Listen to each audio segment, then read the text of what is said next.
नमस्कार दोस्तों, स्वागत है आपका आपके अपने YouTube चैनल कष्ट हरण में। मित्रों, आज हम भगवत गीता के द्वितीय अध्याय के श्लोक 24 एवं 25 पर विचार करेंगे। अच्छेद्यो अयमदाह्यो अयमकेलद्यो अशोष्य एव च नित्यः सर्वगतः स्थाणुरचलो अयम सनातनः।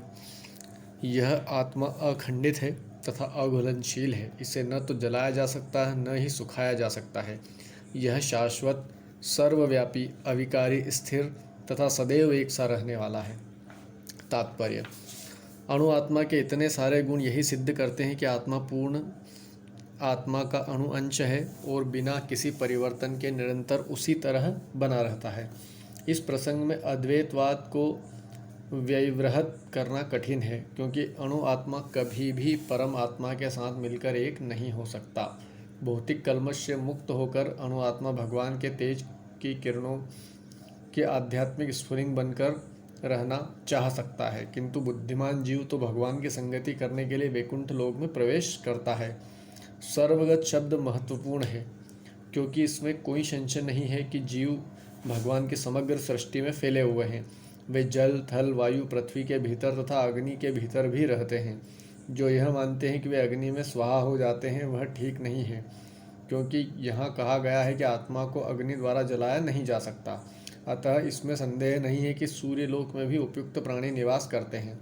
यदि सूर्यलोक निर्जन हो तो सर्वगत शब्द निरर्थक हो जाता है। श्लोक 25। अव्यक्तो अयमचिन्त्यो अयमविकार्यो अयमुच्यते तस्मादेवं विदित्वेनं नानुशोचितुमर्हसि। यह आत्मा अव्यक्त, अकल्पनीय तथा अपरिवर्तनीय कहा जाता है। यह जानकर तुम्हें शरीर के लिए शोक नहीं करना चाहिए। तात्पर्य: जैसा कि पहले कहा जा चुका है, आत्मा इतना सूक्ष्म है कि इसे सर्वाधिक शक्तिशाली सूक्ष्मदर्शी यंत्र से भी नहीं देखा जा सकता। अतः यह अदृश्य है।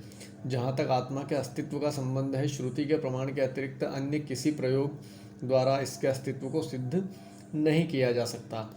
हमें इस सत्य को स्वीकार करना पड़ता है, क्योंकि अनुभवगम्य सत्य होते हुए भी आत्मा के अस्तित्व को समझने के लिए कोई अन्य साधन नहीं है। हमें अनेक बातें केवल उच्च प्रमाणों के आधार पर माननी पड़ती है।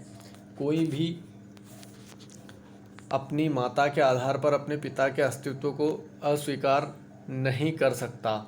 पिता के स्वरूप को जानने का साधन या एकमात्र प्रमाण माता है। इसी प्रकार वेदाध्ययन के अतिरिक्त आत्मा को समझने का अन्य उपाय नहीं है। दूसरे शब्दों में, आत्मा मानवीय व्यवहारिक ज्ञान द्वारा अकल्पनीय है। आत्मा चेतना है और चेतन है। वेदों के इस कथन को हमें स्वीकार करना होगा। आत्मा में शरीर जैसे परिवर्तन नहीं होते। मूलतः अविकारी रहते हुए आत्मा अनंत परमात्मा की तुलना में अणुरूप है। परमात्मा अनंत है और अणु आत्मा अति सूक्ष्म है। अतः अति सूक्ष्म आत्मा अविकारी होने के कारण अनंत आत्मा भगवान के तुल्य नहीं हो सकता। यही भाव वेदों में भिन्न भिन्न प्रकार से आत्मा के स्थायित्व की पुष्टि करने के लिए दोहराया गया है। किसी बात का दोहराना उस तथ्य को बिना किसी त्रुटि के समझने के लिए आवश्यक है। हरे कृष्ण।